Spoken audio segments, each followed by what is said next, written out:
धन्यवाद अधिष्ठाता महोदय। आपने मुझे आज महामहिम राज्यपाल जी के अभिभाषण पर बोलने के लिए मौका दिया, उसके लिए मैं आपको धन्यवाद देता हूं। महोदय, यह अभिभाषण लंबा है, योजनाओं और उपलब्धियों की सूची से भरा हुआ है, लेकिन जितना ये दस्तावेज सरकारी दावों को दिखाता है उतना ही ये प्रदेश की जनता की वास्तविक चिंताओं को छुपा भी देता है। यहाँ कागज़ पर विकास दिखाई देता है, पर ज़मीन पर संघर्ष है। महोदय, संसदीय परंपरा में अभिभाषण सरकार का आईना होता है, लेकिन आज जो दस्तावेज हमारे सामने रखा गया वो आईना नहीं बल्कि धुंधला चश्मा है, जिसे पहनकर सरकार जनता के दुखों को देखने से इनकार कर रही है।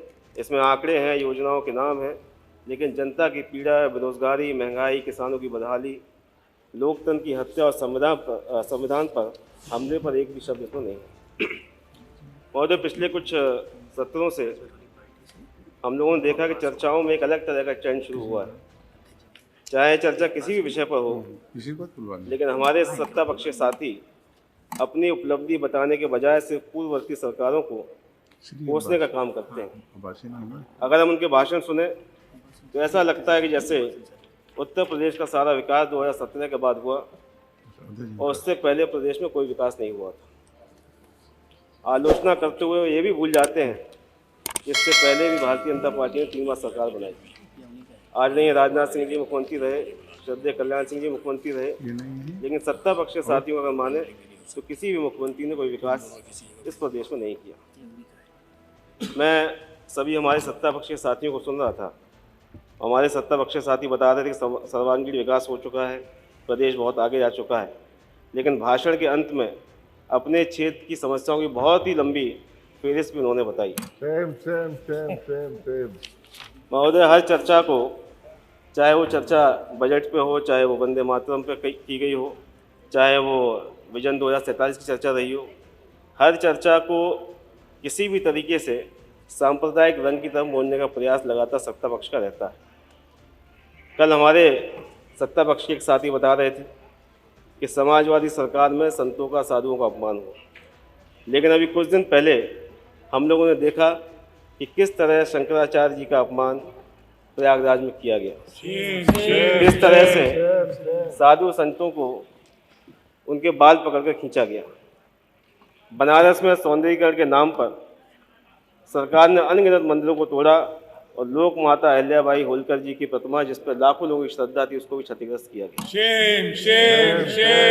महोदय, हम लोग 2026 में अभी चल रहे हैं और अभी मैं माननीय मंत्री जी को सुन रहा था तो माननीय मंत्री जी बाबर और राणा सांगा की बात कर रहे थे, 1526 की बात कर रहे थे। जहाँ आज हम लोग बात कर रहे हैं विकास को लेकर, स्वास्थ्य को लेकर, शिक्षा को लेकर, वहीं वो चर्चा का जो रूप है उसको बाबर और राणा सांगा पर ले जाने का प्रयास कर रहे हैं। रोजगार जो आज सबसे बड़ा चिंता का विषय बना हुआ है, रोजगार सृजन की बात तो की गई, लेकिन रोजगार को लेकर स्पष्टता इस दस्तावेज में हमें नहीं दिखाई दी गई।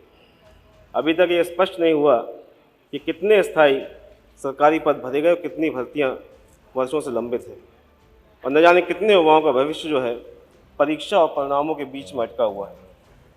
युवा आज भी नियुक्ति पत्र से पहले उम्र की सीमा पार कर रहा है। यह पीड़ा को अभिभाषण में जगह नहीं दी गई। प्रदेश के विभिन्न विभागों में कई लाख पद अभी भी रिक्त पड़े हुए हैं। इस सरकार ने एक और नया रिकॉर्ड बनाया है कि परीक्षा कराओ और पेपर लीक करवाओ। पुलिस भर्ती और टेट जैसी परीक्षाओं में पेपर लीक होने से युवाओं का भविष्य अंधकार में हुआ। यह केवल प्रशासनिक विफलता नहीं बल्कि युवाओं के साथ आपराधिक विश्वासघात भी है। महोदय, किसानों को लेकर लगातार इस सदन में चर्चा होती है और कई बड़े बड़े दावे सरकार के द्वारा किए गए, लेकिन हकीकत यह है कि प्रदेश की किसान की स्थिति इस सरकार में और भी बदतर हुई। कल माननीय मंत्री जी कह रहे थे गन्ना किसानों को लेकर बड़ा भुगतान उन्होंने किया, लेकिन सत्ता पक्ष के साथियों ने इस बात को माना कि अभी भी गन्ना किसानों का एक बड़ा बकाया जो है वो बचा हुआ है, जो किसानों को अभी तक नहीं मिल रहा है। किसान को जहाँ उसकी फसल का पूरा मूल्य नहीं मिल पा रहा है, जिसकी वजह से किसान की आय और कम हुई है। एमएसपी भी सरकार जो है किसानों को दिलाने में नाकामयाब रही। खाद, बीज, डीजल और बिजली की कीमतें लगातार बढ़ रही हैं और खाद के लिए किसान घंटों लाइनों में लगा रहता है और एक बोरी खाद पाने के लिए किसान को जो है पुलिस की लाठियाँ भी आज खानी पड़ रही हैं। महोदय, स्वास्थ्य विभाग की जो स्थिति है वो आज सबके सामने है। हमारे माननीय स्वास्थ्य मंत्री जी, जब भी कोई सवाल होता है स्वास्थ्य को लेकर, कई सवाल होते हैं सदन में, तो बहुत बड़े बड़े उन्होंने वादे किए, लेकिन प्रदेश की स्वास्थ्य सेवाएं जो है वो आज वेंटिलेटर पर। जहां समाजवादी सरकार ने 108, 102 एम्बुलेंस को चलाने का काम किया था, वहीं उनके मेंटेनेंस और रखरखाव न होने की वजह से आए दिन हम लोग अखबारों में पढ़ते हैं कि एम्बुलेंस के अभाव में मरीज कहीं स्कूटर पे, बाइक पर, यहाँ तक कि ठेलों पर भी लोग अपने मरीज को लाने को मजबूर हैं। कई बार सदन में ये मुद्दा उठा, उसके बावजूद भी बड़ी संख्या में अभी भी CSC और PSC ऐसे हैं, चाहे वो सत्ता पक्ष के साथियों के क्षेत्र के हों, चाहे हमारे क्षेत्र के हों, जहाँ पर डॉक्टरों की और स्टाफ की भारी कमी अभी भी वहाँ बनी हुई। वेंटिलेटर्स हों, MRI स्कैनर्स हों, एक्सरे मशीन हो और भी तमाम जो तकनीकी उपकरण हैं, उसकी भी एक बड़ी कमी अभी अस्पतालों में बनी हुई। महोदय, सरकार में नकली दवाई का कारोबार भी बहुत तेज़ी से फल फूल रहा है। अभी कोडिन सिरप के मामले में आपने देखा कि पूरे किस तरीके से इतने बड़े रैकेट का पर्दाफाश हुआ। अभी 3 दिन पहले हमारे ज़िले मैनपुरी में गलत दवा दिए जाने की वजह से 36 बच्चे जो हैं, नगला कीरत एक कंपोजिट विद्यालय है, वहाँ सरकार की तरफ से दवा पिलाई गई थी और गंभीर रूप से वो 36 बच्चे वहाँ बीमार हुए। समाजवादी सरकार में आदरणीय अखिलेश यादव जी ने सैफई मेडिकल कॉलेज में एक 500 बेड सुपर स्पेशलिटी हॉस्पिटल का निर्माण कराया था, जिसका उद्घाटन माननीय मुख्यमंत्री जी ने अभी पिछले साल किया और माननीय मुख्यमंत्री जी के उद्घाटन करने के बावजूद भी अभी तक पूर्ण रूप से वो 500 बेड सुपर स्पेशलिटी हॉस्पिटल जो है उसको चालू नहीं किया गया। तो महोदय, यही हाल लखनऊ कैंसर इंस्टीट्यूट का है।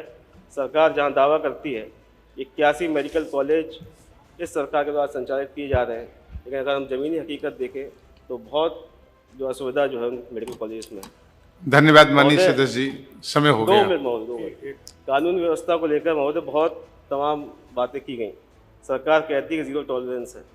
हमारे तमाम साथी अभी कह रहे थे कि अपराधी जो है वो प्रदेश छोड़ के भाग गए। अगर प्रदेश छोड़ के अपराधी भाग गए तो ऐसे कौन से लोग हैं, सरकार उनको चिन्हित करे, जो हमारे प्रदेश में आकर इस तरह लगातार अपराध कर रहे हैं। आज सत्ता के द्वारा संरक्षित अपराधी खुलेआम घूम रहे हैं और सरकार का जो बुलडोज़र है वो सिर्फ पीड़ित समाज के लोगों पर चल रहा है। अभिभाषण में बताया गया कि माफियाओं पर कार्रवाई हुई, संपत्तियां जब्त हुई, पुलिस की प्रतिक्रिया का समय घटा, लेकिन क्या आज आम आदमी का भय कम हुआ? क्या महिलाएं अपने आप को सुरक्षित महसूस कर रही हैं? सरकार कहती है कि प्रदेश में कानून व्यवस्था बेहतर हुई, लेकिन सच्चाई ये है कि एनकाउंटर को न्याय दिलाने का विकल्प बना दिया गया। गरीब, दलित, पिछड़े, अल्पसंख्यक आज भी फर्जी मुकदमों, पुलिस या जुल्म का शिकार हैं।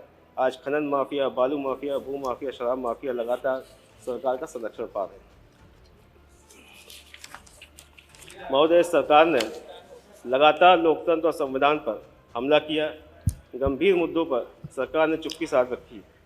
वोटर लिस्ट में माननीय सदस्य अनुरोध है, 30 सेकंड समय देख लीजिए, आप काफी लोगों को बोलना है। और आखिरी पॉइंट, वोटर लिस्ट में करोड़ों नाम काटे गए। SIR में फॉर्म 7 के लगातार दुरुपयोग करने के मामले सामने आए। BLOs पर प्रेशर डाला गया कि उनको पीड़ित समाज के लोगों को वोट काटने का। और 2 दिन पहले हमारे माननीय राष्ट्रीय अध्यक्ष जी ने प्रेस के माध्यम से ऐसे व्यक्ति को सामने लाए जिस पर दबाव बनाकर उसके फर्जी साइन करके 100 वोट काटने का दबाव वहाँ के प्रशासन ने बनाया था। जहाँ ये सरकार 2047 का सपना दिखाती है, वहीं 2026 में ये सरकार की योजना कोई भी पूर्ण रूप से नहीं आ पा रही है। और इसके साथ मैं कहना चाहता हूँ कि अभिभाषण जो है उपलब्धियों की गणना करता है, लेकिन जनता की कठिनाइयों की गिनती नहीं करता। इन योजनाओं को विवरण देता है, पर जीवन की वास्तविकताओं का सामना नहीं कर पाता। मैं पूरे सम्मान के साथ आपका धन्यवाद देता हूँ और इस प्रस्ताव को विरोध करता हूँ। जय संविधान, जय समाज।